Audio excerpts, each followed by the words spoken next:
And we're here in Vegas at Black Hat / DEF CON, episode 67. We're all super tired. We've had a few drinks, so this should be a good... Just a few. Just a few, so this should be a good episode. I'm Ken Johnson at CK Tricky on Twitter, joined by my co-host at Seth Law. Seth Law? At Seth Law on Twitter? Yeah, I don't know. Whatever. Seth Law. So Ken may have had a couple of drinks because we are in Vegas. This is episode 67. We're joined today by Stefan and Bobby. Say hi, guys. Hi. Hi. There we go. This is going to be super fun. I should have you said hi, you guys. Yeah, there you should have. They're from Trail of Bits. We should Yes. mention that. Yeah. They're from Trail of Bits. Yeah, so from Bobby Trail- and I worked together on many assessments, Yeah. most notably recently the Kubernetes one. So yeah, the reason that we wanted to have these guys on today was because they did the Kubernetes assessment. Well, you just wanted me on because I'm personable. And Well, Bobby's also yeah, personable, I mean, so. obviously, but you know, at least there was something useful. Just No, so damn likable. never useful, only Never- personable. Only personal. Okay, so that's where we're going. Got it. Yeah, we're at DEF CON. I guess I don't know. Like we can dive right into This it. was a super impromptu thing. We just decided, like, hey, we're out, we're having a few drinks. Yes. This is a really interesting topic. It's really timely. So we figured we just, do this. Yep. Yeah. Cool. All right, so let's dig into it. So first of all, if you haven't seen that on Twitter, they're like the Trail of Bits and Atretis, yeah. Atretis. We work with CNCF. Yeah. Okay, we're working with CNCF to do a code review and an audit of the Kubernetes code base And threat model. and threat model. I want to say that because I wrote that damn thing. Okay. No, it was great. So It was apparently awesome. it's important that there's a threat model there, so It Stefan is. had something to do. Exactly. Right? Like he doesn't. I'm you not know, just pure looks. I also provide threat modeling services. Okay, sweet. So if you want to dig into it, let's just talk about, you know, first of all what it was you did, a threat model, and like, you know, Yeah. what the approach was. I know I've read through some of the findings, but I think it'd be interesting to actually discuss what you found, and we'll go from there. So How long did this take you, by the way? it took us a long time. So the SAO discussion with Sean Moyer at Atretis, myself, Dan, Guido at Trail of Bits, that was October of 2018. Ooh. And in fact, I talked with you because we had potentially discussed doing some of the threat modeling together and everything. And Aaron, Craig Ingham, who's also on Gin and Juice. Yes, yeah. Joel from Red Hat, and then we had Jay Beal from InGuardians. They formed the audit working group. They were looking for a third party to actually audit Kubernetes. And so multiple people have come forward, and Sean and Dan got together and decided to do a joint assessment of Kubernetes. So Kubernetes, the working group wanted three things. They wanted a technical assessment of Kubernetes, where it stood, code review, all those sorts of things. They wanted a threat model of Kubernetes itself.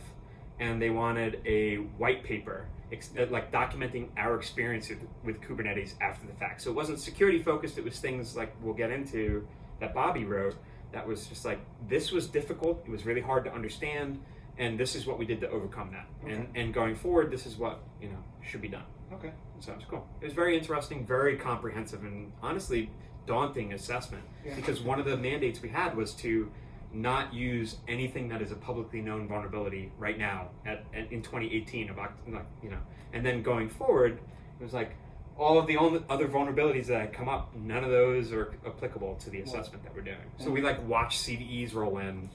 And there's an asterisk on that one too, because it's like we were also scoped explicitly to Kubernetes. Yeah. So no third party, no etcd, no like CNI related things. Yeah. Like the CNI interfaces, sure, but like anything that had another name on it was out of So the orchestration, sort of like those types of tools Yeah. associated Yeah. with But- Kubernetes, that was out of scope. so- Just Kubernetes, So Yeah. orchestration was in scope because of the way that Kubernetes works, but Kubernetes basically is supposed to run pods, containers, etc.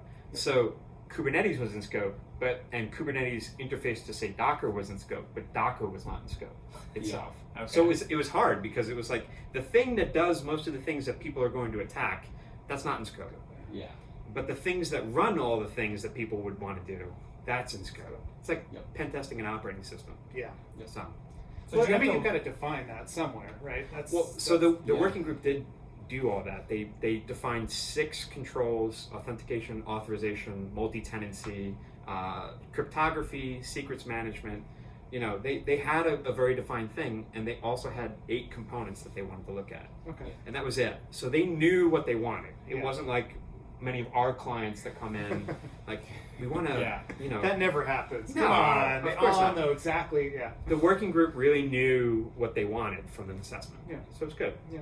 And I mean, I expect it from that level of a... Oh, yeah, I absolutely. mean, that sort of working group is going to be looking for, all right, we know Yeah. there should be problems, or there might be problems Absolutely. with these different, domains. So that makes sense. So Ken asked, like, when you started, how long did it actually take? Like, what was the... I assume you had to learn Kubernetes first. Yeah, Like, that's so- I know that's the obvious thing, but So for our listeners, what is Kubernetes? Kubernetes is a container orchestration system and allows you to define how containers, basically like Docker, gvisor, those sorts of things, are networked, right? And how services are connected and those sorts of things. It's an orchestration layer, basically. Think of like AWS or Heroku or those sorts of things. It's the building blocks for those sorts of systems. I don't know, Bobby? It basically tries to make the tough ops things easier, is the best way to put it. Like, they have a lot of streamlining of very complex automation tasks. Yeah. So, for example, just initially, like, they have a deployment object that can help you version your deployments, and so you don't have to worry about the nitty-gritty. You basically just fill in the gaps of like what you want to run and what versions, and it will help you like make sure that like it will bring those older instances down while bringing up the newer ones and making sure that they're healthy before doing either of those operations. So it makes difficult stuff easy. Did you have familiarity with Kubernetes much before digging in, or? I mean, I had some, but I mean, 5 minutes a day, or Yeah, roughly 5 minutes a day. But Bobby and I both bought copies of Kubernetes in Action, and we sat down and in 5 minutes a day, we learned Kubernetes. I have background with distributed computing, Yeah. specifically like Apache Mesos stuff, and so Okay. there's a lot of overlap between those Yeah. systems. And then, of course, with a lot of the blockchain stuff that we do, it's really the same stuff, just different use. Yeah. So It's a lot of like, how do you run something with Vagrant or Salt or those sorts of things. Like Bobby and I both have. Bobby has done that. I've done scientific computing, so we both have distributed systems background. So yeah, it's interesting. Cool. So so you had these 6 domains or whatever that Mm-hmm. you were going after. I mean, it sounds like you started with a threat model. Is that No, or was that we wanted to, and in fact, Aaron, who's also here at Black Hat and DEF CON and everything, Aaron actually was concerned at one point because I hadn't started on the threat model. There was some back and forth on things. Trail of Bits started a little bit earlier. We interfaced with our co-pen testing team to get things going. But I didn't start on the threat model until much later because there were so many other things that Bobby and I were attempting to coordinate. And Dominic, who's not here, obviously. He's a great low-level pen tester. And there's so much stuff, and getting our hands dirty on things and getting environments set up and looking through code. We just didn't start on the threat model. So to answer your question, we started on 11th of March in 2019, and I sent Aaron and Jay and Craig and Joel the final threat model copy. Let's say Thursday. I sent it on Tuesday. So it was a few months. It was a few months. I mean, it was good. I mean, it's a hard domain. There's roughly 3.7 million lines of Kubernetes. I think 1.5 were in scope. 1.5 million lines of Kubernetes, and it's not like 1.5 million lines in one application. You just look for all the routes. It's like, oh, this is Kubelet, and Kubelet talks to API server, and that talks to etcd, and there's all sorts of things in there. So it's highly networked, highly complex system. So and highly vendored. Yeah. Not as far as vendor dependencies. Okay. Right, makes sense. Yeah. So you want to run through some of the stuff that you guys found? Yeah, Talk I a mean, little bit about we found a lot. Yeah. Oh, I wish I actually had. What's your copy. favorite one that we found? I mean, So personally, I know it's Dominic's finding, the C group's finding. that was some crazy stuff. So Dominic basically found a time of check, time of use vulnerability in C groups, in Kubernetes handling of C groups. Okay. So C groups are like capabilities and all those sorts of things in the Linux kernel. they help you build containers. So they're the things that build containers along with namespaces and etc. And Dominic, you can look at his notes on GitHub, but Dominic is like, oh, well, there's this thing here, and it checks there, and it looks at the PID out of the proc file system, but it doesn't check that it's the same one that I gave it initially. So if I change those in between, it will accidentally move me into the wrong container or C group, and now I've migrated C groups with my container. And it was like, dude, no. It was like, reading the notes is actually pretty crazy because like it's, if you were to put it in a picture, it's like that like crazy one. It's like I managed to like pivot through. There's no different Silva in functionalities. this system. Like, And like the best part is like he spent so long working on that because it depends on time. It checks every 5 minutes. Yeah. And so It's you a have to, time it's a attack. timing attack. And so you have to wait 5 minutes just to test your payload. Yeah. And so like there were times when he like I would see his like little green dot on Slack like online at like 3 a.m. and I knew it was because he was just sitting there. Just waiting for 5 minutes. Yeah. yeah. No, but So- Dominic, I think that was probably my favorite find, which is funny because we had 56 vulnerabilities across the technical assessment and the threat model. And I think Dominic's is probably my favorite. Yeah. It's probably the sexiest one. Yeah. So And it is really interesting that you guys like reported it the way that you did and made it public. Like that was pretty interesting. And I was curious on what was the decision? I mean, was that sort of known from the beginning? You guys were going to go public with it? That was CNCF that decided that, or well, so CNCF definitely wanted this to be they had a few different goals. They had the controls, they had the components that they wanted assessed. But one of the other things is, and Aaron probably said it the most succinctly, they wanted as few obvious bugs at the end of this, right? Like stupid, obvious, facile, asinine, whatever adjective or word you want to use, bug there, that other people can consume and use as a launching point to concern areas within Kubernetes itself. okay. So it wasn't like find all the cool stuff. It was let's knock out as much as we can so that other people can use this and as a launching point to attack Kubernetes and make Kubernetes better for everyone as a whole. Okay. So at So that was a lot of the Yeah. thinking behind releasing the report. Absolutely. Is, hey, let's lay it out there. What was done, what we looked at. Absolutely. But at Trail of Bits, we're quite familiar with like releasing Yeah. reports and things like that, and GitHub and just open source in general. So one of the things I asked Dan is, we use GitHub for all of our coordination during assessments. And I said, let's release the repository behind it. Yeah. Let's everyone see me write stuff like your RC is bad and you should feel bad. Yeah.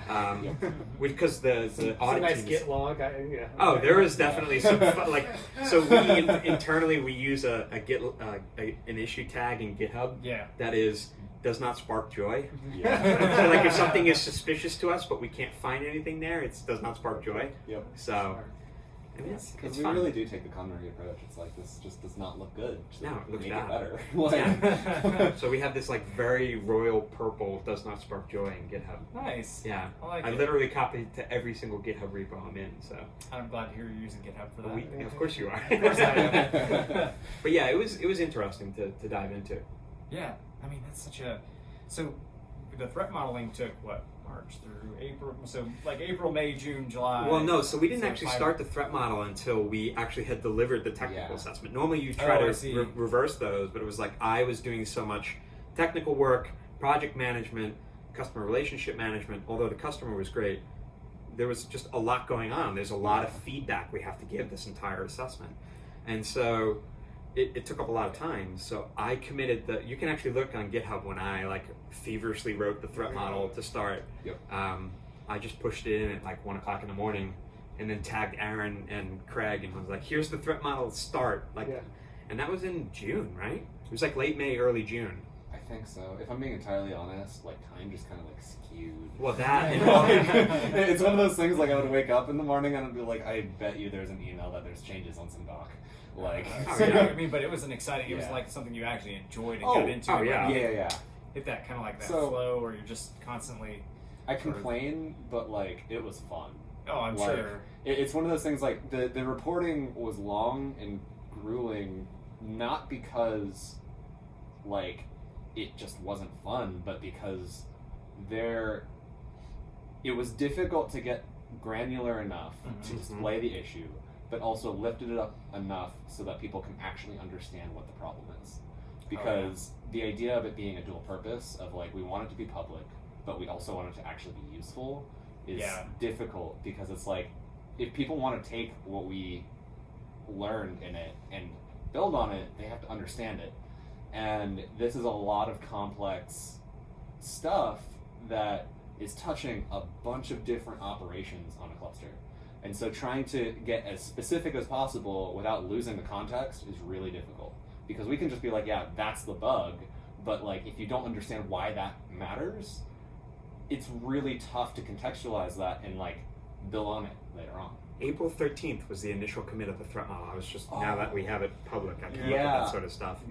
That was like 3 days before we had like moved back the timelines. Yeah. And I remember that because like we were planning on doing stuff for my birthday, and then like we then no longer did that. Yeah. I mean, it's an impactful project. It's like, you know, if someone came to you and was like, hey, can you do a technical assessment, threat model, and white paper of Linux? Or Windows. Like, pick an operating system. Like, look at the scheduler, the memory allocator, and the process executor for Linux, and give us a threat model on that. It's like, this is pretty impactful. Not only that though, but like we knew it was going to be rough because like, it was a tough timeline. When we like, if you just look at the scope of like what Kubernetes can do, and considering like almost every attribute of it was in scope, it's like, where do you even begin? Right. Like, and that was one of the toughest parts. Was like the first few weeks, it was like, you know, we had to meet with the client to make sure it's like, what types of things do you actually care about? Like, and they were just like, well, just go. Like, and we were like, okay, like, but what? And they were like, just do it. And so like we had a tough time initially trying to like start getting a footing and like identifying like what type of issues are common in the repositories. That was rough. Well, and also you have to remember the things that are most vulnerable to, that red teamers would look at, or that you would be worried about as a blue teamer is, am I running Helm? Am I using Brigade? Are there any of the leaks from Helm and Brigade there? Are like, is my etcd configured correctly? Like, that's the things that like Ian Coldwater's talk. Many of the defaults of Kubernetes are problematic, and for us, that was out of scope.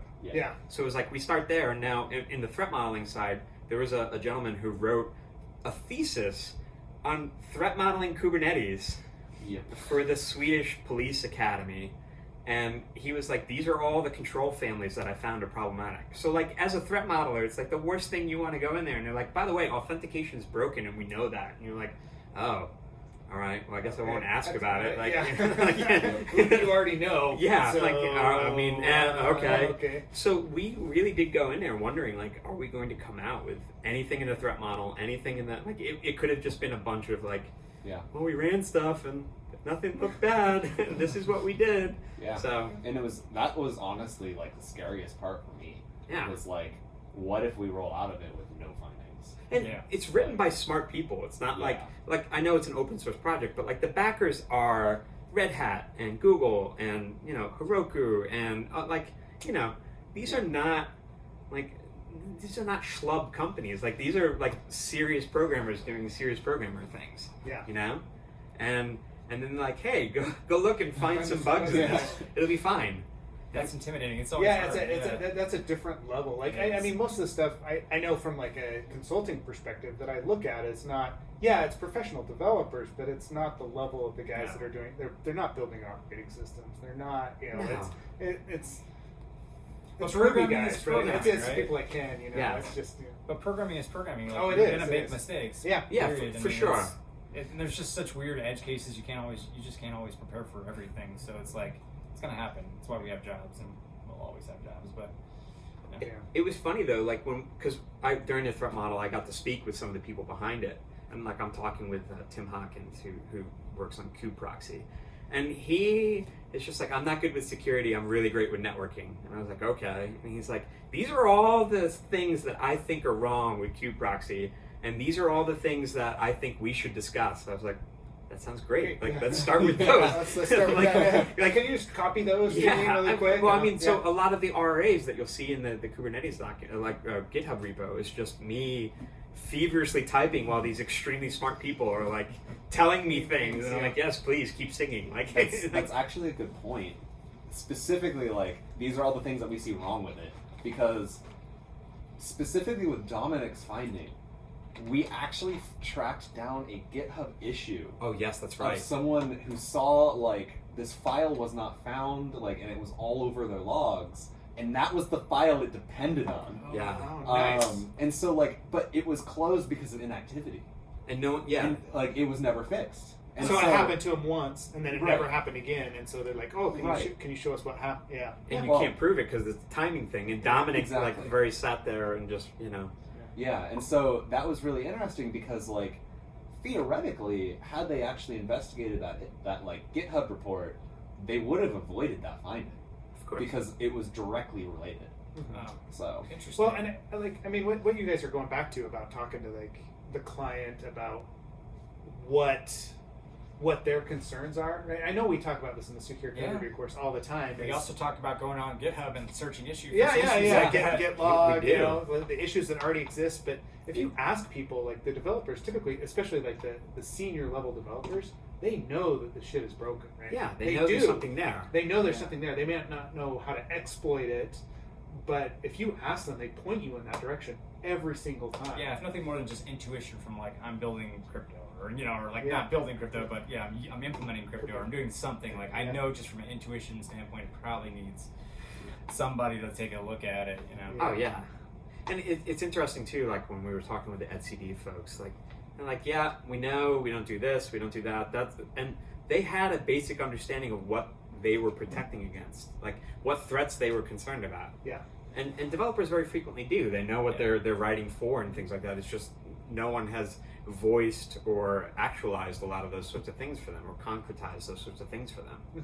So, it was a fascinating assessment. It was like a bunch of really smart people, and then me. I brought my good looks and boyish charm. Yes, You know? obviously. You know? Obviously. Yeah. What's funny is Jerry had made a comment. So Jerry Gamblin had made a comment just a little while ago. He was like asking you guys who helped.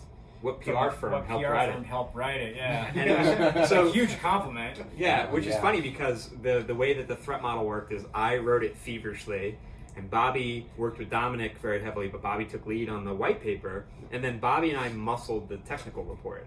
So it was like, it was just Bobby and I writing and then critiquing and working on paragraphs over and over again. Yeah. Oh man. So And like I guess it- we did good. yeah. So you guys are starting a PR firm? Is that what I'm Yeah, hearing, exactly. right? You know? I If mean, the- if the security stuff doesn't work out, Yeah, right? exactly. You may have a new. It was better than my career other path. career. Yeah. I will give a massive shout out to our copywriter. Yeah, Mike Russell. Because I feel so bad for this because I realized it I after owe the him a fact. lot of whiskey. We rolled up Yes, the good to stuff. him like 2 weeks before we were supposed Oh to yeah, get so that was the other the thing. It final was like, report. 2 weeks before. Two it was you weeks guys' before. six well, weeks. no, so this was what was funny is we were like, hey, by the way, the Kubernetes report is going out. You need to review this. And we're like, we finally got a date. We're going to release it. Like, and he's like, oh, that's great. When is it? And he's like, oh, it's like we need it done by Friday. And so- and then he finishes on Friday, and I was like, hey, could you look at the threat model? And he's like, I didn't look at the threat model. Yeah. Where's this? And I'm like, oh no, that's a separate report. Like he legitimately went through, I think, almost 200 pages, if not more, Yeah. worth of content, and copy edited that like without prior knowledge. It's of, 100. like- So our stuff is like technically, yeah. 188 Yeah. pages worth of technical material. yeah. You know? Wow. Yeah. So I really feel bad for that one because like it wasn't even on the top of my mind like like maybe we should like throw this Yeah. past him as we're going. Yeah. But like we were writing We were just in writing burn mode. so much stuff Yeah. that like I don't feel like it would have even been useful for him to Yeah. like review it sequentially because like it would be one of those things where like I would write the executive part and I'd be like, hey Stefan, can you look at this? And he's like, that seems a little aggressive. And Yeah. it's just like, yeah, you're right. Delete. Like, and it's like, yeah. Yeah, So we reviewed a lot of stuff that just ended up getting wiped out or changed. Yeah. all Well, I together. mean, it's just because it is public, it's a different audience. Oh right? yeah, well that's the thing. That's being a little aggressive when it's somebody that you really know, and you're like, hey, guess what? This is crap. Like, you need to go fix it is one thing, and especially if it's internal to them. But if it's going out to a wider audience, you've got to take that into account. And Bobby I and think by, like, aggressive, it's not necessarily like calling them out or like saying like this is good, this is bad. It's the balance. It's like, we understand why you did this. You done but fucked you up. shouldn't do that. Like, we get it. Like, it's not one of those things. It's like, you did this thing wrong and you should feel bad for it. It's like, don't look at my GitHub issues though, because I said that. Well, yeah, but like that's more like us fucking around. Like, that's not. Of course. That's not like. It's not going. But Bobby and I have experience from this because TrailBits works in the blockchain space quite a bit, and many of our customers publish their reports. So if you go to our GitHub repo, there's a publications section, and there's our reports, and they have both Bobby and I's name. But that's like, Paxos is one that Bobby and I worked on together, and a client public report. You can go read what we wrote. Like, that's an exchange. If you're working in in cryptocurrencies, you know what Paxos is, right? Yeah. It's not Kubernetes, which is like, and not a knock against the Paxos team. They did great work. Yep. All of our clients have. But, like, Kubernetes is so impactful. So everything you write is going to be read. There's going to be someone who's going to hate you on Twitter and complain about your stupidity and how asinine and how you didn't know what you're doing and all this sort of stuff, and which is, completely reasonable. But it's a public report of a massive critical infrastructure component. Yeah. So it was a lot. It got some attention. It got some attention. It did. People fully stood up and Is it mostly positive? I mean, so publicly, it's mostly positive. Yes. Okay. I want to hear this caveat. Your DMs are blowing up? No, my DMs are not blowing up. I mean, I do think, and I think rightfully so, there were some people who were interested in doing it who had more direct Kubernetes experience. Sure. We came into it with a much more blank slate. Trail of Bits works in a very different world from many security companies, as I've said on the podcast many times before. Sure. Like, so we do different things, but I think at the end of the day, we brought my threat modeling experience and boyish good looks. And then all of the other things, as well as working with our partners and a great scope from our client, like we did bring an interesting side that is not like, the usual network pen test sort of stuff. No, this is far removed from normal at all. Yeah. I honestly feel like that was a good thing, was to come into it unbiased, because I feel like it would have been really, really, really difficult to come in having already known the system extremely well to actually know where to look. Yeah. Because after reading the book, or not just the book, but like the documentation and everything, like when you have a complete understanding of what it should do, you're already biased because you know what it should do. And so like looking at it and going like, well, is this how this works? Because like I made it do something it wasn't supposed to do. What is it supposed to do? Exactly. You go through and you learn and you define that, and then you try to find other options. Yeah, absolutely. For like what you could use it for. So like there are certain things, like at least for my notebook, that like I plan on following up on, because like there are like design decisions that they chose that like to me is kind of sketchy, but like it's on the design level, it's not even on the implementation level. Yeah. Right. And so coming at it without like bias is kind of important, and I think that's really important for others who are like coming in and like, they released this report, well, I don't know Kubernetes. It's like, good. Read it, compare it, build on it, because like that's exactly what you need to do. Well, I mean, one of the findings that we had was there's a broad class of integer parsing bugs in Kubernetes. Okay. And some of them lead to DOSes, some of them lead to nothing, just but crashes, and that's how Go handles things, and it's fine. But there was like a endemic problem of integer parsing, just like, I need a 32-bit signed integer, and I'm reading it from a 32-bit unsigned integer, and not realizing that those two are very different things. And it's many different people. It's not like one person did this, but it's just like when you have many cooks, you end up in this sort of situation where it's like, Yeah, you got a bunch of collaborators. I mean, Yeah, of course. Yeah.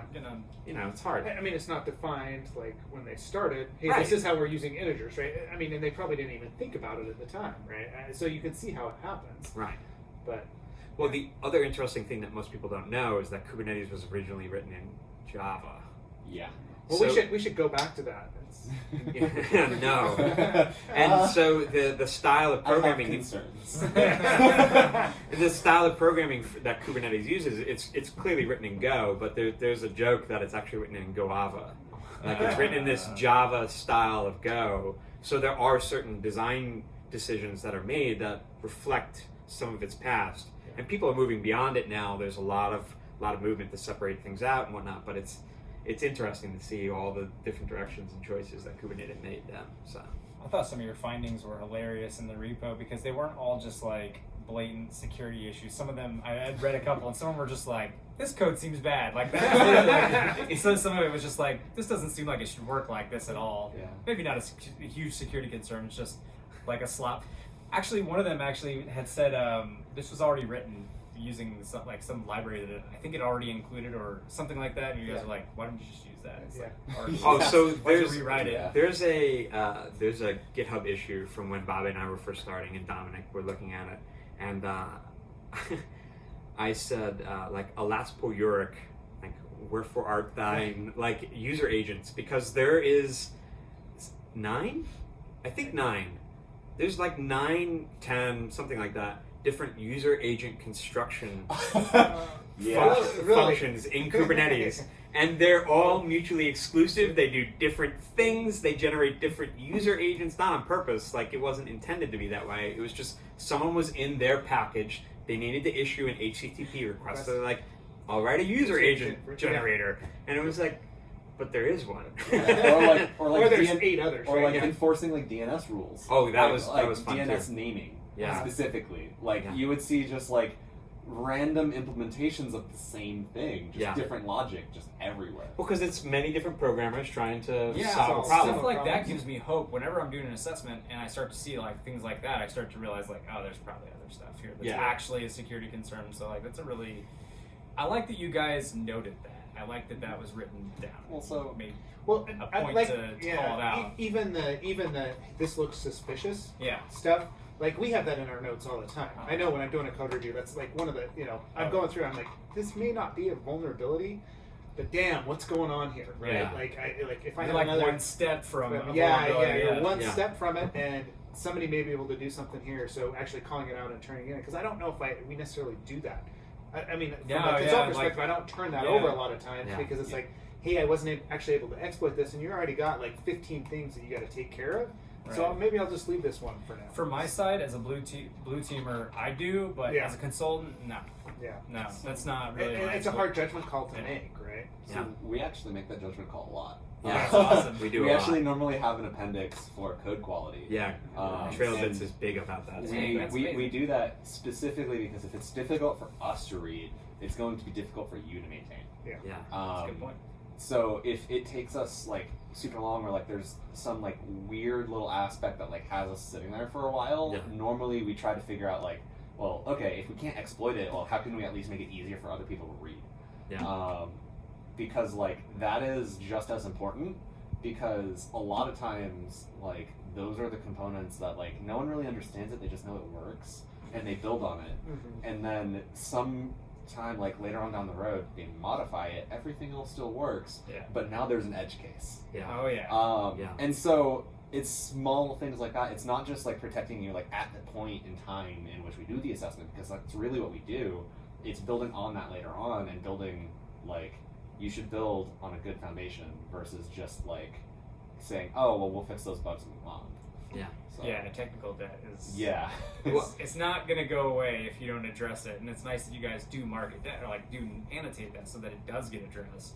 It's unique. And I would also say, to kind of like finalize that side, is the number of times I have message Stefan just random code for no reason, just like detailing like this is why I think it's weird, like this is why I think it's weird, and like all this other stuff, and then like he'll come out in left field and go like, did you even notice the fact that they're just like arbitrarily parsing like user input, and it's just like no, actually I didn't. Thank you for saying that. And like there's the finding, and it's just like I was like 6 levels deep and like missing it right in front of me. Yeah, I mean it's great. That's why you should pair with people. I'm trying to get better at it and like make sure that I do schedule time to pair with people when I do reviews. But I do believe in that for that reason. That also like when you're brainstorming risks, like we talk about it a bit. Like when you're brainstorming risks and just like you said, kind of building a profile that's from an outsider perspective of what it's supposed to do, what it shouldn't be able to do. Right. You know, all the stuff that you're kind of filling in.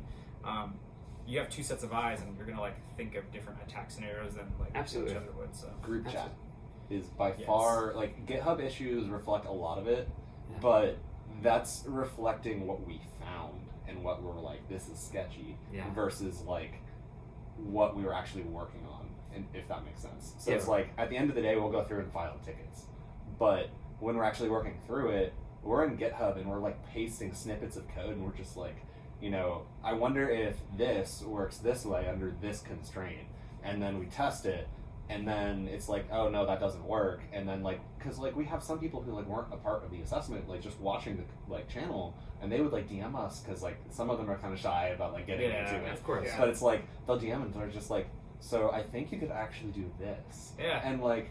Yeah, like, and you're just like, oh, I never thought of that, and like you'll go back and you'll test, and you're just like, that actually worked. Like that's fantastic. So it's like even if you're not a part of the assessment, you can still be a part of that code review as long as you're verbose enough in that channel.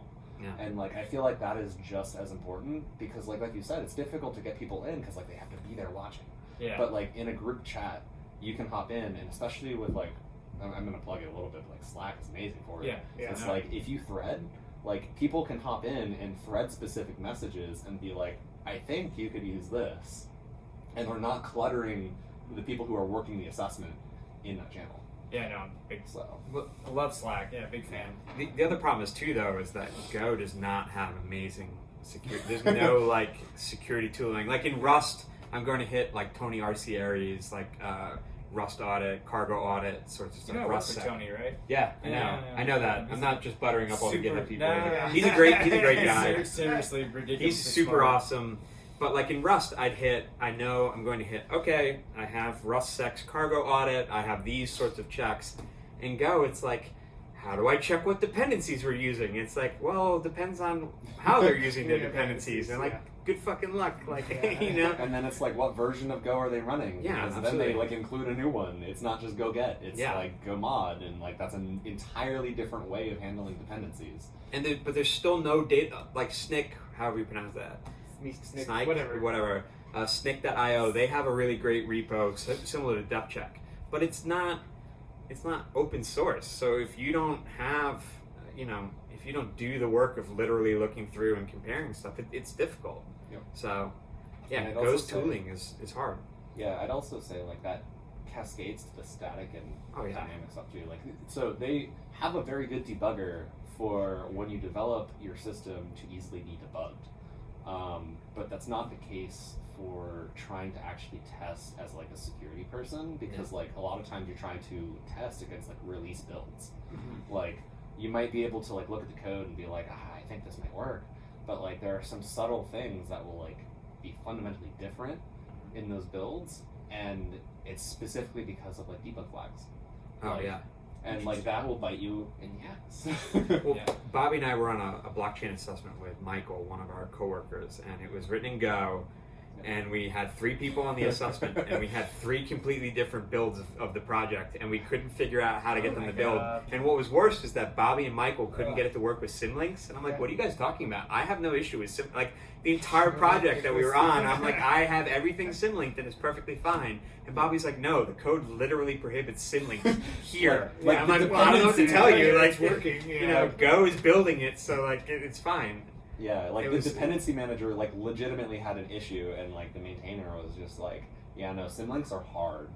We're not gonna do this. Yeah. And I'm sitting over here like he highlighted the code, and I was like so frustrated at this point because like it was like day 2 and I still just couldn't get it to build. Yeah, that's frustrating.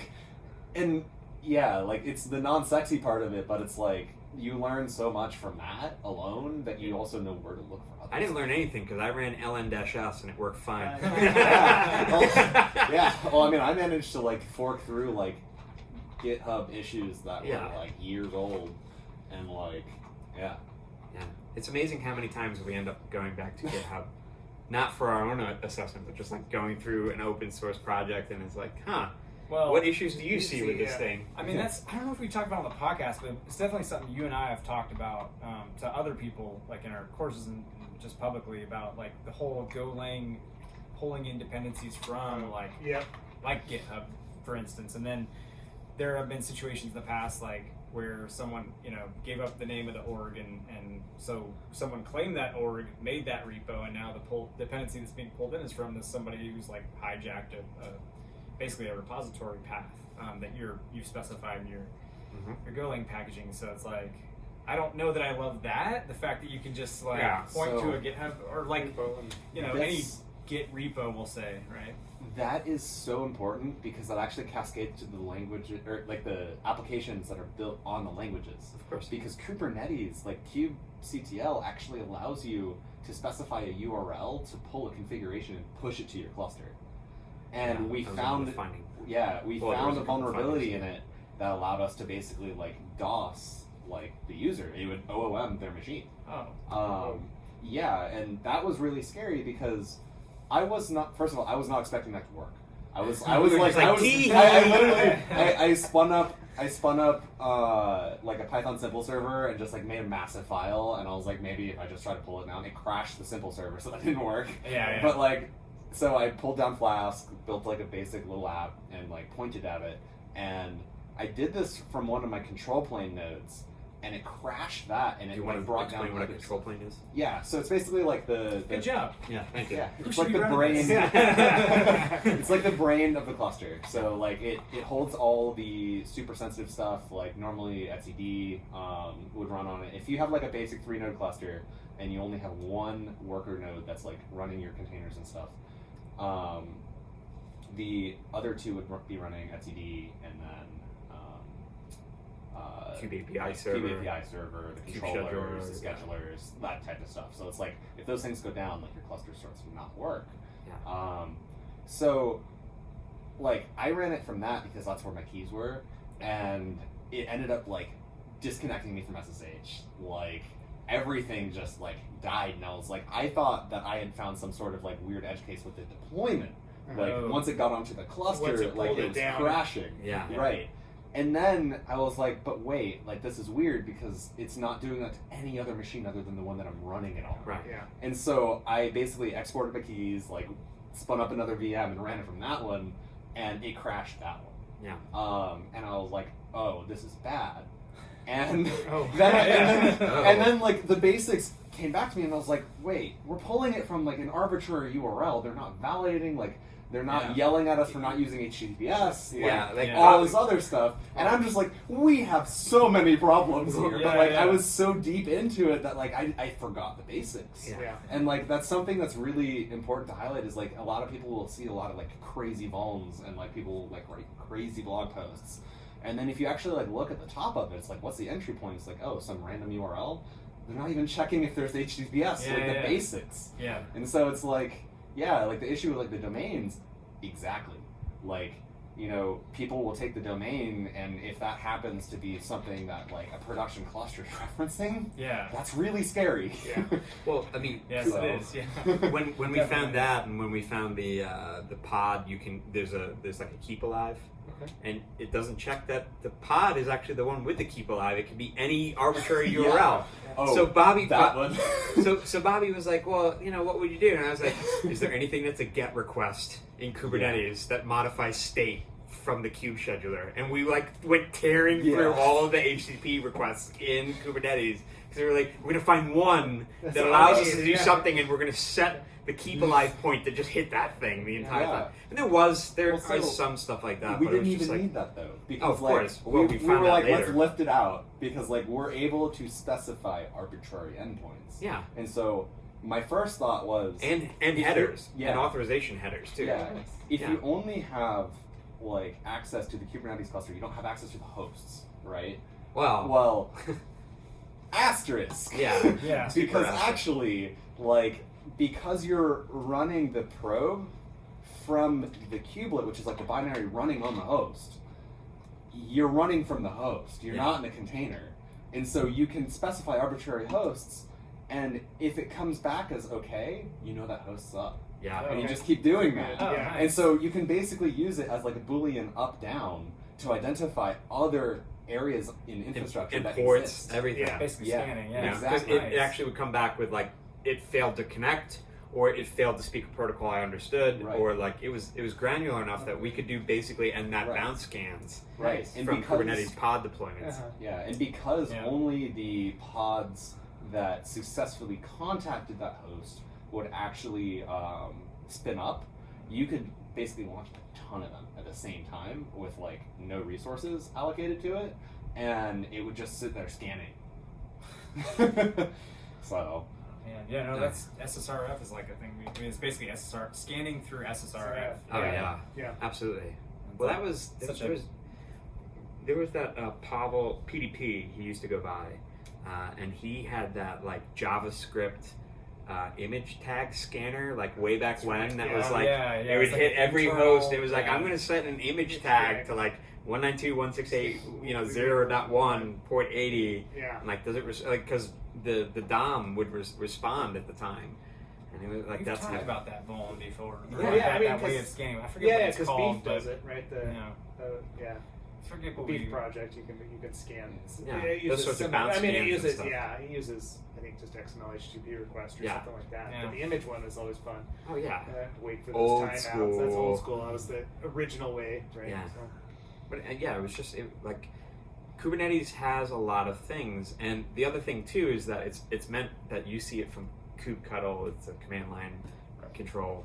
It's not meant for like they have no controls purposefully to prevent someone who's gotten onto the host network and now can run through it. It's like asking Linux, like, well, what do you do to prevent someone from running like execve? And it's like, well, nothing. That's what it's Don't. supposed to fucking do. Like, yeah, you you've got to know be what I able, mean? you've got to Like, be able to execute, right? right, Like, yeah, that's the like whole how point do of you an do operating this, system. you know? Yep. Yeah. So Kubernetes it's an interesting thing because it's like, it's literally RCE as a service. Like, run this entire operating system Yeah. for me. Yeah. Like, and include this code that you can't trust. And by the way, also figure out how to make sure that it doesn't touch anyone else. Yep. And good luck. Godspeed. Godspeed. You So know, is I that, mean, is that it's the just last like- line in the report? Yeah, Just it should have Good luck It and should have just been its Godspeed. own page that Yeah. was just like good luck and Godspeed. There you go. You know? No, I mean it was great. The customer was great, or customers were great. Everything was really good. You Which know? I feel like we should probably mention is that like Google, I mean, you've got a good relationship. It's not like it's not like anyone's upset. It seems like about it. There's more like thank you. No, for yeah. bringing all these. Well, things. so Google has GKE. Heroku uses it internally, I believe. Like it's part of their process. There's a few like Ian works at Heroku, right? Yeah, I Ian believe so. Coldwater. Like there's Kubernetes knowledge at Heroku. Red Hat, who was also there. Joel sits on the product security board. He's literally he's there to help us, but he's also clearly looking at it from Origin and Yeah. Red Hat and all that sort of stuff. So it's like these are big names in these sorts of things. Yeah. Like it's not like a small customer came and asked us to review their Kubernetes deployment. It was like this is how GCP or GKE or whatever like uses Kubernetes. Like Yeah. Yeah. So- Have there been changes since the? there's quite a few. Yeah. Well, there's quite a few. Now it's out there, so. There's quite a few issues that are out there, Yeah. like GitHub issues. Tim Alclair. So one of the things that we found was that Kubernetes disables seccomp profiles for many Mhm. things. Okay. So seccomp is a syscall filter. There's a whole bunch of stuff, and Tim actually had opened an issue as a part of the thing in the report. And it was like, just make it at parity with Docker. That's all we asked for in the report. Yeah. We weren't trying to be more restrictive. It was just like, make it like Docker. So Yeah, just I'm at the very least, yeah. Yeah. I'm actually going to highlight that because it's really easy to look at that and go like, oh, well, I mean, yeah, it's just an insecure default. But I kind of want to highlight the fact that if you read the background behind why they made that the default, that's actually really important, because from my understanding of the issues, at least that I had seen when I was going through the GitHub repository and all that other stuff, they made seccomp off by default because they didn't want to break existing workloads that people had already deployed when upgrading. Yeah. And that's something really important to highlight, because it's like, you have to keep that in mind when you're developing the feature in the beginning, because you have to make sure that people are able to upgrade in a way that doesn't affect their existing workloads that heavily, but also doesn't make it so you have to make that an insecure default.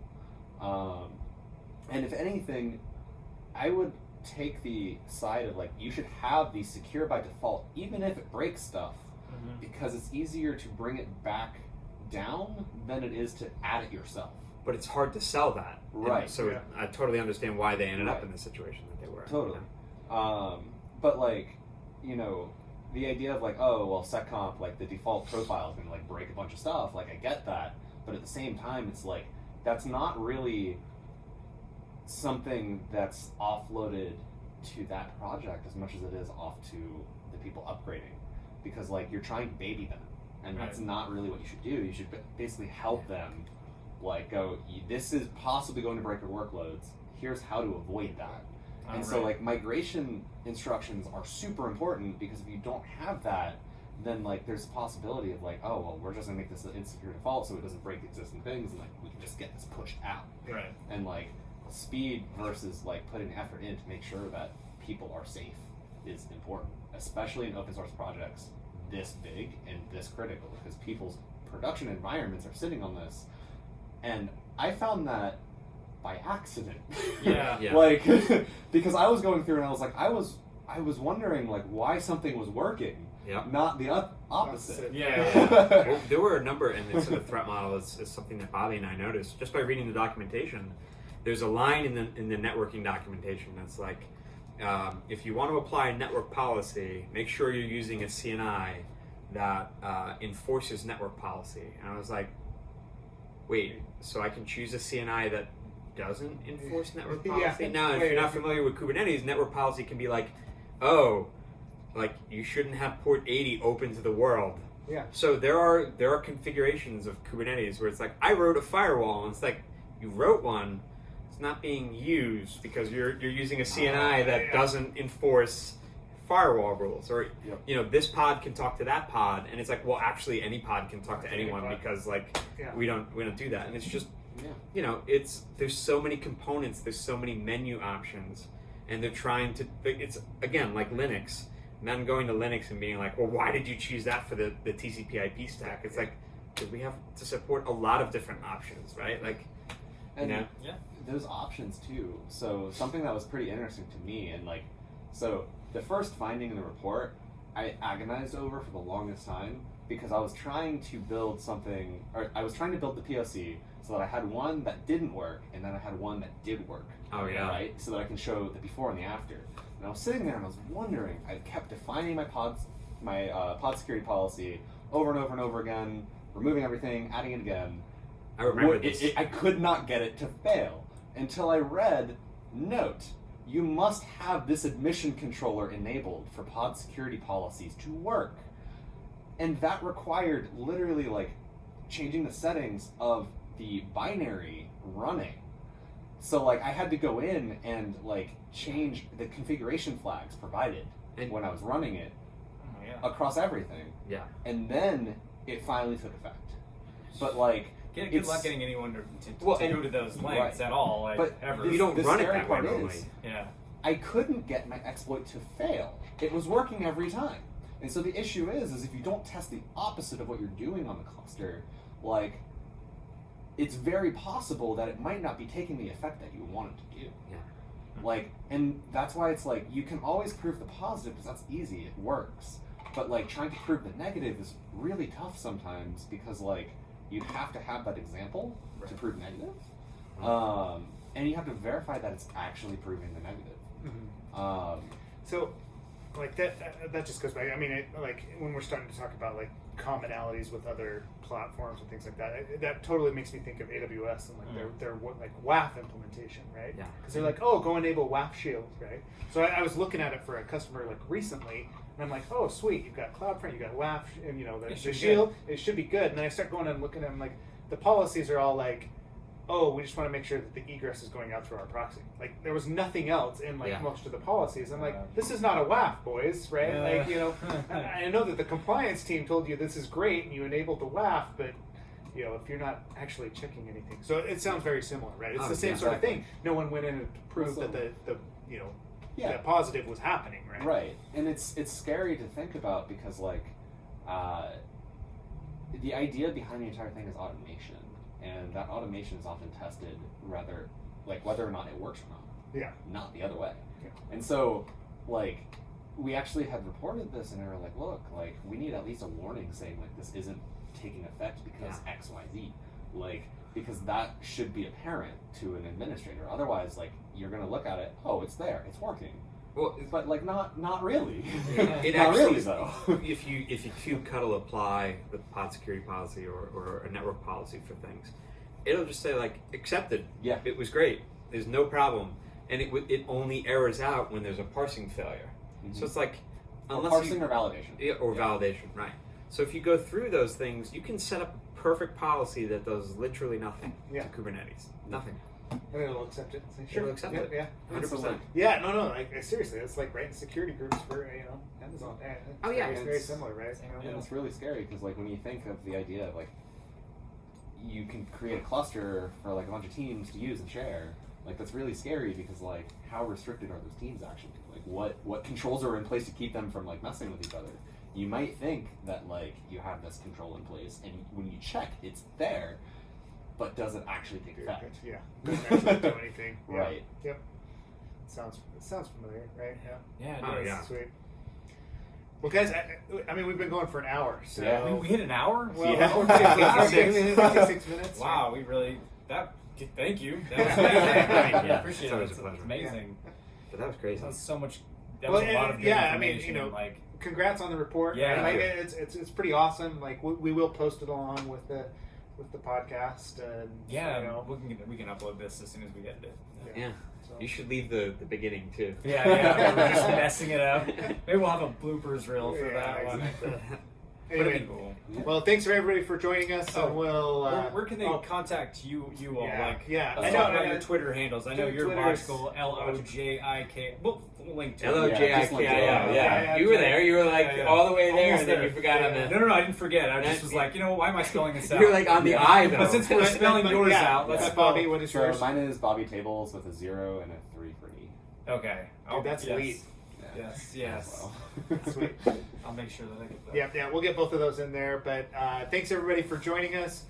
Follow us on Twitter, or find us at DEF CON if you're listening or here, and we'll see everybody online. Yes. Thank you guys. Appreciate it.